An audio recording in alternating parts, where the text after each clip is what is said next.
6.3 हम लोग डिस्कस करेंगे जिसके अंदर है डिफाइनिंग एरेज, यानी हम लोग एरेज को किस तरह से डिफाइन करेंगे।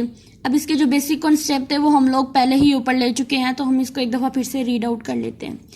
You define an array, you specify its element type and number of elements, so the compiler may reserve the appropriate amount of memory.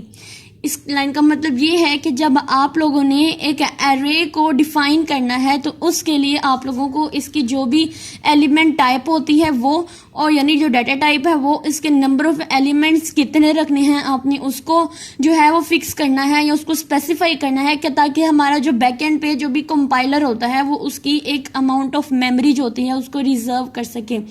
For example, अगर यहाँ पे उन्होंने कहा है इंट सी और इसके अंदर उन्होंने साइज दे दिया है हमें 5 का, तो इसका मतलब हमारे बैकएंड पे क्या होगा कि हमारी जो भी मेमोरी होगी वो कुछ इस तरह से बन जाएगी। 5 है तो इसके अंदर हमारे पास जो है वो 5 ब्लॉक बन जाएंगे तकरीबन, ठीक है। तो ये कॉन्टीजियस मेमोरी है, इसके अंदर हमारे पास हर वैल्यू के लिए अलग अलग से एक ब्लॉक बन गया है। लेकिन याद रखें कि मेमोरी हमारे पास एक ही है, ये हम इस मेमोरी को हम जिसके अंदर हमने एक से ज़्यादा एलिमेंट्स को वैल्यू को स्टोर कराना है तो उसको हम बोलते हैं कॉन्टीजियस मेमोरी, ठीक है। नॉन कंटीजियस मेमोरी कौन सी होती है? जिसमें हमारे पास हर मेमोरी का ब्लॉक जो होता है वो अलग होता है, जैसे यहाँ पे, और उसके अंदर हम लोग जो भी हमारी एलिमेंट टाइप या डाटा टाइप होती हैं वो अलग अलग भी हो सकती हैं। लेकिन ये जो एरे के लिए हम लोग मेमोरी रिजर्व करते हैं बैकएंड पे, उसका जो एलिमेंट टाइप है या डाटा टाइप है वो भी सेम होनी चाहिए, यानी इसके अंदर सारे के सारे इंटीजर टाइप के ही डाटा स्टोर हों, ठीक है। तो ये था हमारे पास कि हम इस लाइन का मकसद था कि हमारे पास जो है हम लोगों ने एलिमेंट्स टाइप जो है उसको स्पेसिफाई करना है और इसके जो भी नंबर ऑफ एलिमेंट्स होते हैं इन सबको हम लोगों ने यहाँ पे स्पेसिफाई कर देना है। देन है the following definition reserve 5 elements for integer array C. यहाँ पे एरे है और सी जो है ये हमारे पास एरे का नेम है which has subscript in the range 0 to 4। अब वो हमें प्रोग्राम में 0 to 4 की रेंज भी कह सकते हैं। अब 0 to 4 की रेंज कितनी होती है हमारे पास, टोटल कितना सबस्क्रिप्ट या हमारे पास इसका पोजीशन नंबर होता है, टोटल 5 होता है, ठीक है।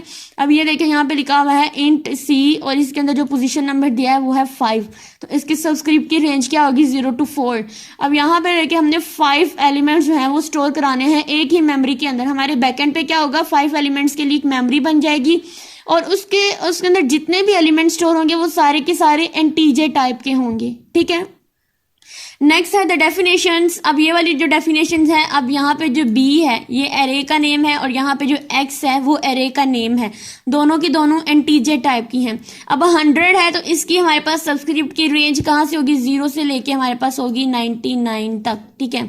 और अगर हमारे पास 27 है तो इसकी रेंज क्या होगी 0 से 26 तक। तो यहाँ पे देखो 0 से 99 तक हमारे पास जो रेंज है सबस्क्रिप्ट की बी की वो है 100 और 0 से 26 तक जो भी इंडेक्स नंबर वो क्या है 26। तो ये हमारे पास बहुत ही आसान था एरे को डिफाइन करने का, एरे को डिक्लेयर कराने का। डिफाइन करना भी डिक्लेयर करना ही कहते हैं। उसके बाद हम लोग जो है वो अगर अपनी करैक्टर स्ट्रिंग और जो भी इस तरह की जितनी भी एरेज होती हैं वो भी सेम इसी ही कॉन्सेप्ट को फॉलो करती हैं। जस्ट डिफरेंट ये आ जाता है कि इंट की जगह पे हम करैक्टर वाला लिख देते हैं और इसके अंदर जो है साइज भी हम लोग यही देते हैं, 5 ही देते हैं, ठीक है। ABC में कोई भी साइज नहीं देते हैं, इसके अंदर साइज वगैरह जो है वो भी हम लोग कुछ इस टाइप का ही देते हैं, ठीक है। जैसे हम लोग अगर नेक्स्ट देखें अपने 6.4 में